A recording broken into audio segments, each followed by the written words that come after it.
July ni somni panga sang ni somni paruk ani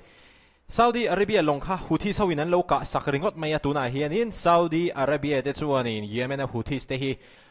an beilet veta ani soidong khanin US le Iran an indo meka ani baka hianin hei Saudi le Houthis te hi an lo indo bel vele don ni na langa ne ya boi tha khop mai Middle East lampang hu heti le kan on riek zau main he kan empodang I hun nei na zirlo wangin ini samhan lo ni mai thei I har sana chingfel turin Itan RK construction an ome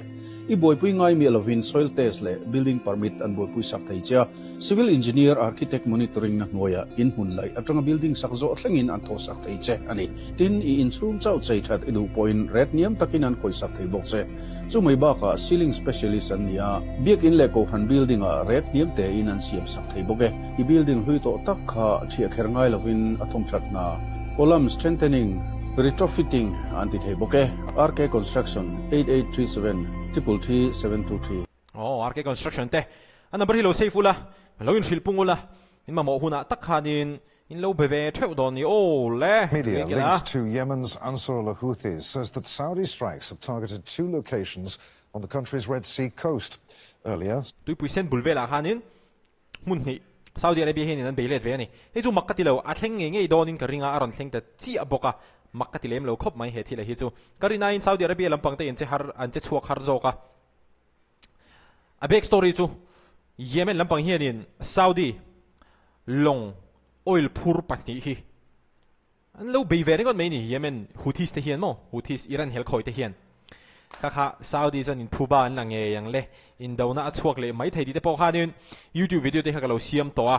rin log ang nge in hei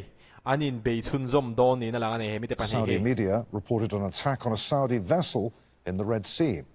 Explosions have been reported in Hodeidah port. Strikes have also been reported on Hmar Island. Oh mun hiya Kamaran thiar kar hi Saudi Arabia nan be ya chuanin Hodeidah longchol nam hun hi hi Saudi Arabia lampang nan be bokani heta kan riat pol mi lo tur chu Saudi Arabia le Yemen te hen in dolo oh Saudi Arabia le Yemen rama Iran hel khoi Houthis om te hi anin dawani asoi ol samnan sonin Saudi Arabia in Yemen akap te pokan ti mayang amaro chu Saudi Arabia te hian in Yemen sarkar hi an dolo wa an support emema amaro chu heta Iran hel khoi Houthis te hi heng te hi ani Saudi Arabia ina an tum jok chu mo horeida longchol na le kamaran thiar kar hi Saudi Arabia te hian in an bom ve ani an bom dan ye karin chu ke Saudi Arabia lampang te hian in jet fighter hi an mang ni in karing nakina news kan riek zelang aron ching chhotura ayang Island. It comes a day after the Houthis said that they had targeted 2 Saudi tankers. They said the ships were violating their naval blockade on Saudi ports. We'll bring you more on this breaking news a little later in Bandar Abbas hian in Houthis hote hian in naval blockade an lo ti ve ringot mai ni Iran style an amo Strait of Hormuz naval blockade Iran hawin an lo nei kha hetai Bandar Abbas 2% pan na hian in Houthis an lo ti ve ringota chu Saudi Arabia long le Saudi Arabia ramte ne na sumdong tur zong long kha Houthis te hian in kaltang kan phal lo ani an ti ni hetinga kaltang kan phal lo ti awang hian kaltang luitum Saudi long pani kha an kap ta kha ani a hethilei soitong khanin Trump ate beng chu thlengdei to in ka ringa ani chu an la ron in rol lo mai thama ro chu an in rol ve chu ka ringa Saudi Arabia kaltang te po hianin sipai te po an tang howin Houthis te po hin be mai theya US le Saudi Arabia te hian mo kha thil thleng thei tur tak thil rin om tak ani achan chu Strait of Hormuz in block awangin oil man kha to chak to khop mai barrel khata khanin $100 kha tling chole to wa helai 2% lampakan block le phei hi chonin oil man te po kha aron sang lenga kha Trump ate ram te po nan tur ve don US ram te po hian mo chuwan chuanin ani lampang po hian in Saudi Arabia tin en tang ko po hian in action hi an ron la le du mai in ka ringa ne this bulletin. Iranian media say that 2 people have died in a US missile strike on a liquefied petroleum gas tanker in the Gulf of Oman. Liquefied petroleum gas LPG pur long be ania ta chuanin Iran lampang hian in mi pahnih an thi tin an soyani The Fars news agency says the attack damaged the vessel's engine room. The US military hasn't committed. Al Jazeera's Mahmoud Abdul Wahid reports from Tehran. Iran lampang chuan in he thila hi United States te hian in LPG tanker hi an kap ani an te ni ta hian in mi pahnih an thi an te hi Iran news media lampang ina an ron soi ani he thila hi thudik ani nge thudik ani lo ala share lo United States lampang hian in engma news ron puan an la nei lawa anon puang don nge puang don lo anon confirm don nge don lo Cencom lampang chuan in nakina chuan in official takin news statement te chuan chuale ka ringa ma se tu na kan she thei china chuan Iran news media te hian ina an soi dan chuan United States te hian LPG tanker long lian tak mai hi a engine omna an kapa chuta chuan in mi pahnih an thi ani ti ni hi US hian in missile mangin an lo beiti na aniang. Iranian state media are reporting that the US military has targeted a liquefied petroleum gas vessel in the Sea of Oman, allegedly killing 2 crew members and damaging the engine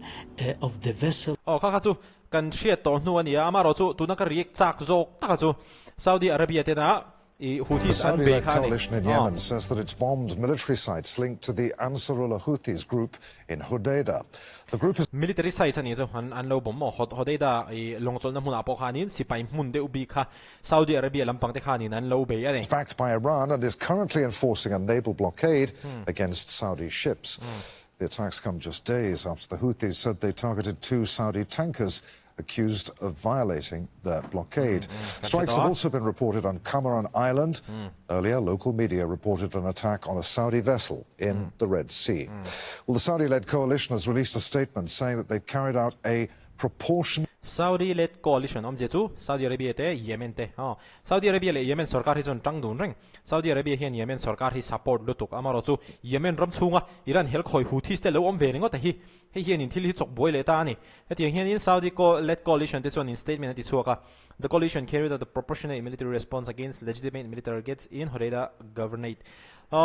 Saudi Arabia le Yemen te hian in Hodeidah Ramchunga kami longchol na hmuna hanin sipai hmun an be ani hi an ron soi chiang military khop mai ni response against legitimate military targets in Hodeidah governorate linked to Houthi threats in the Red Sea. The operation has concluded after achieving its objectives. It's operation hi du an chol san le toria tu na mi bi khi achan chu kan tum kan ti hlotling an ti ni om je bera chuanin tuna ri hi chuan hei I ha ni kha ring re nga ti ra tang pokhan mo Houthis te khanin Saudi Arabia long pani kha an beya chu Saudi Arabia lampang chuanin phuban na ve ni phubalak na an tum chu khami clear kar pakhat le Hodeidah longchol na hmuna sipai hmun omte sipai hmun pui Houthis te na an man ve ang chi te kha an ron beita tuna ri hi chuanin khami kha an chol san le toria any further hostile actions by the Houthi militia will be met with an proportionate response kan soi ang chi khan hetianga phuba kan lak na hi Houthis te na minron be le na an mang le ani chuan minron be na dan ang chia khan Houthis te kan ron be let ve ang te in Saudi Arabia lampang hian in an ron soi ani any further hostile actions by the Houthi militia will be met with an appropriate response. Al Jazeera's Yusuf Mauri reports from Sana'a. The Saudi team sana hepa himo Houthis te na Yemen ram chunga an ram control big sana dia khanin oma Houthis te lal na ram big we just announced that the Saudi military is announcing that they targeted military sites. According to the Ansarullah Houthis, however, they're saying that the Saudi Arabia targeted the island of Hmar and targeted also facilities belonging to telecommunication centers, all of which happened in the strategic province of Hodeidah. Now,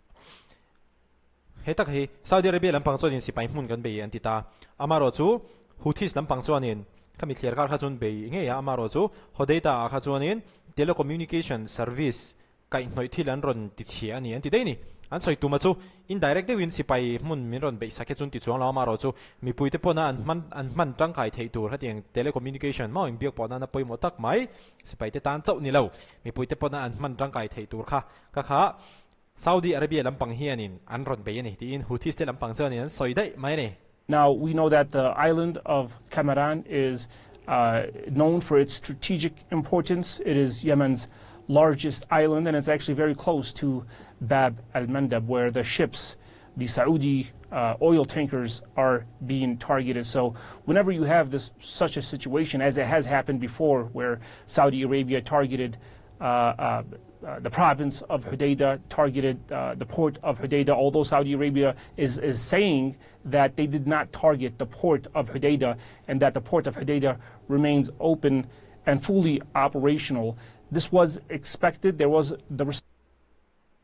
that they did not target the port of Hodeidah, although Saudi Arabia is saying that they did not target the port of Hodeidah and that the port of Hodeidah remains open and fully operational. This was Saudi Arabia lampang chuan in longchaw na hmun taka kha chu kan bei lo an tia amaro chu Yemen Houthis lampang chuan kan bei an ti le sini chuan in nichina thlir kar kan soi kha khemi bab el mandate straight tui puisen bulvela khi chuan in apoi mo ve khop me ya Yemen ten na thlir kar an nei lian Houthis ten na thlir kar an nei lian ber kha ani ta chuan in I apoi mo da na chu khemi kamaran thlir kar khi